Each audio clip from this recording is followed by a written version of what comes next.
Bienvenue dans une série spéciale d'interviews où je recueille les récits inspirants de personnes qui ont découvert le précieux équilibre entre leurs valeurs profondes et leur activité professionnelle. Je suis Aurélie du blog Vérité intérieure. Dans cette série d'entretiens, nous rencontrons des individus exceptionnels qui ont réussi à fusionner leur passion et leur profession de manière authentique. Ces personnes ont pris le temps d'explorer leurs véritables aspirations et ont façonné leur carrière autour de ces principes. Alors, rejoignez-nous dans ce voyage captivant à travers les expériences, les défis de ceux qui ont trouvé le juste équilibre entre qui ils sont et ce qu'ils font. Peut-être que ces récits inspirants illumineront votre propre chemin et vous encourageront à créer la carrière qui reflète pleinement votre essence. Nous nous retrouvons ici avec Mathieu Barre, un entrepreneur très engagé et très inspirant. Mathieu a aussi été interviewé précédemment au sujet de l'éveil et je vous invite vivement à écouter son récit. Joyeuse écoute. Donc déjà, dans un premier temps, peux-tu te présenter, nous dire un petit peu qui tu es, ce que tu fais? Alors, je m'appelle Mathieu Barre, je suis plein de choses, papa de 2 enfants, chef d'entreprise.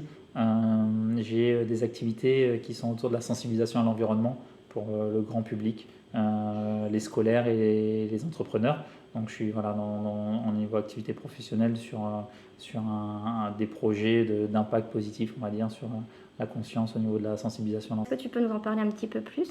je fais une petite rétrospective sur ce que je faisais et ce que je fais maintenant. En fait, avant, j'avais une agence de communication aux Antilles-Guyane, donc de la communication événementielle globale, une agence, voilà, une petite agence.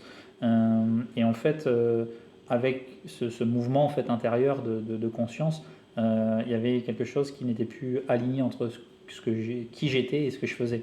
Et donc, j'ai fait une césure, j'ai vendu ma structure et je suis parti faire un voyage initiatique où j'ai rencontré des entrepreneurs du changement et puis des maîtres spirituels avec l'idée vraiment de me réinventer. Et en fait, la conclusion, c'était qu'on n'a pas besoin de changer de métier pour changer de mood en fait, et qu'en fait, on peut faire son métier mais différemment. Et donc j'ai décidé en fait à mon retour de remonter une structure et de mettre la communication et l'événementiel au service du vivant et de créer une manifestation qui s'appelle les Green Days, qui sont en fait un grand événement de sensibilisation où on sensibilise une partie des milliers de scolaires, du grand public, des professionnels autour de la RSE et aussi des grandes mobilisations éco-citoyennes pour nettoyer ou planter des arbres par milliers. Donc l'idée c'est vraiment de voilà, je fais ce que je faisais depuis 10-15 ans, mais je le fais différemment et au service du vivant. Donc pour moi, le vivant, la source, l'amour, enfin voilà, maintenant c'est de se dire qu'en fait, c'est pas, aujourd'hui, je ne suis pas la chose la plus importante. La plus importante, c'est la cause pour laquelle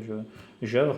Et donc voilà, aujourd'hui, je pense que la RSE, en fait, c'est juste de remettre l'environnement et l'humain au cœur de nos activités et comme pilier en fait du why en fait quelque part de nos activités, de se dire qu'en fait on a besoin aujourd'hui, on a un monde qui fonctionne, qui est fonctionnel, mais je pense que si on remet l'humain et l'environnement au cœur de nos projets, et ben on fera ce qu'on fait mais différemment et durablement. Aurais-tu un conseil pour les entrepreneurs du futur ou quiconque cherche sa voie professionnelle justement? Je pense qu'il faut ralentir. Je pense qu'on peut, enfin, moi, ma grande conclusion, c'est que les réponses sont en nous, mais qu'il faut un peu de silence pour les entendre. Donc de ralentir, de pouvoir s'écouter, et puis après de croire en soi. C'est-à-dire que je pense que chacun est unique et chacun a quelque chose à apporter au monde. On est parfait comme on est, c'est juste de le sentir, de le savoir, d'avoir confiance en ça, et justement voilà, de faire ce qu'on est en fait, et d'y croire, de le faire bien. Alors, as-tu un souhait ou une vision d'avenir, que ce soit pour toi, pour ta famille, pour la société? Depuis tout petit, on m'appelle Oui Oui, parce que je suis profondément tout le temps positif et on me dit trop, voire des fois paraliste, mais avec les éveils et les connexions que j'ai eues, il y a eu vraiment cette certitude qu'on va vers un monde meilleur et qu'on est vraiment à un moment de bascule.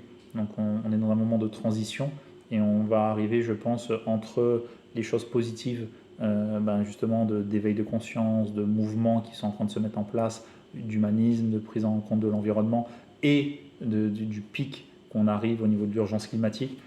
On va arriver à un switch où on va arriver, je pense, à une civilisation différente, alors dans des conditions peut-être pas idéales sur Terre, mais je pense qu'on arrivera à une civilisation beaucoup plus empreinte de valeurs universelles, humaines et environnementale. Est-ce que tu sens que c'est déjà palpable là Oui, actuellement? bien sûr, bien sûr. Oui, je pense que, comme je disais, en fait, ce qui se passe, c'est juste une accumulation de petites choses dans le moment présent. Et aujourd'hui, on voit, on est en train de faire un podcast sur l'éveil, il commence à en avoir plein. Des éveils de conscience, il y en a des milliers. Donc en fait, c'est un peu comme des fleurs qui sont en train d'éclore.